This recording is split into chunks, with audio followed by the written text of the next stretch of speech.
よくかわしたな。Nag-e-explore ang tatlong estudyanteng lalaki sa isang abandonadong pabrika ng mga mannequin, na napapabalitang may mga multo. Ngunit sa kasamaang palad ay kinain sila ng isang demonyo. Nang maglaon, ang ibang mga estudyante mula sa klase ni Dennis ay nag-uusap tungkol sa abandonadong pabrika at narinig ang tungkol sa pagkawala ng mga naunang pumunta doon. Tinanong ni Maya si Dennis kung naniniwala siya sa mga balitang maaaring dinukot sila ng alien.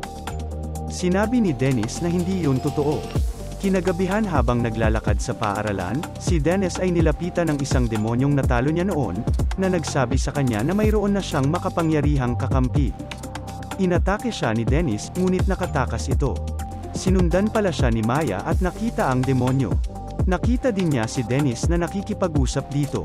Dahil dito, naisip niyang isang psychic si Dennis at natuwa siyang malaman ito, dahil mayroon din siyang spiritual sensitivity. Habang naglalakad pa uwi sina Maya at Dennis, ipinagtapat niya ang kanyang nararamdaman para sa kanya. Tinanggihan siya ni Dennis dahil ayaw niya siyang mapahamak. Paalis na si Maya nang maramdaman ni Dennis ang presensya ng isang demonyo at pinigilan siya.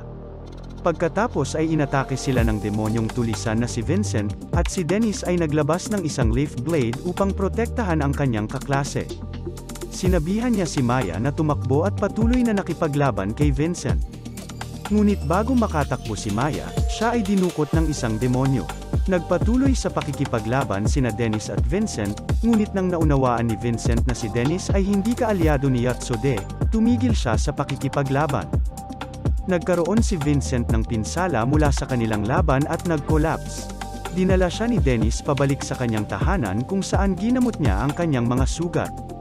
Nang magising si Vincent, tinanong siya ni Dennis tungkol kay Micaela, ang pangalan na tinatawag niya sa kanyang panaginip.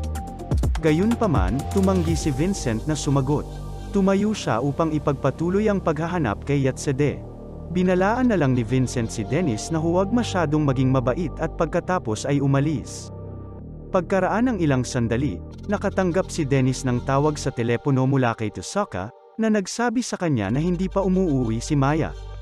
Kaya't nagbago ang isip ni Dennis at nagpatuloy sa paghabol kay Vincent. Pagkatapos ay nagpasya si Dennis na sumama kay Vincent, at kapwa nagtungo upang hanapin ang kinaroroonan ni Yatsude. Pagpasok nila sa pabrika ng mga mannequin, nagpakita si Yatsude. Gustong malaman ni Vincent kung kumain ba siya ng isang ice maiden na nagngangalang Micaela, ngunit hindi naaalala ni Yatsude ang pangalan ng babae. Pagkatapos ay nagtanong si Dennis tungkol sa mag-aaral na dinukot niya ilang oras ang nakalipas, at ipinakita ni Yatsude ang isang paa ng tao. Si Vincent at Dennis ay nagsimulang makipaglaban sa kanya, ngunit hindi nila ito kaya.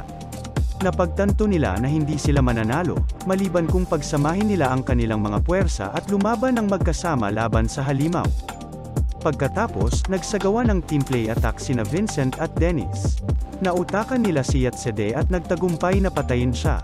Habang siya ay naghihingalo, nagpasya siyang gantimpalaan ang mga ito ng impormasyon. Sinabi niya na hindi siya kumain ng isang ice maiden, at ang batang babae na kaklase ni Dennis ay buhay. Natagpuan ni Dennis si Maya at dinala siya pauwi. Habang naglalakad sila, nagising si Maya na iniisip kung panaginip lang ba ang lahat, at sumang-ayon si Dennis.